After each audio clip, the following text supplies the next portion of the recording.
Ramkachida yaovai Achon nakatha masamphang Achon nali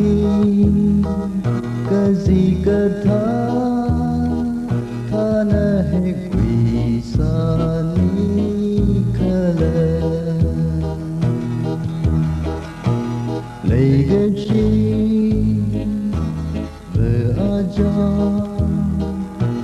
seiha thingna ngahuimei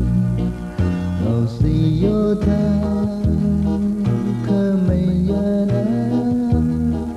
nali hekkida rarali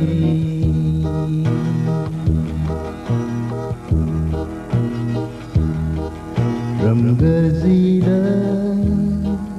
yaovai Achon nakatha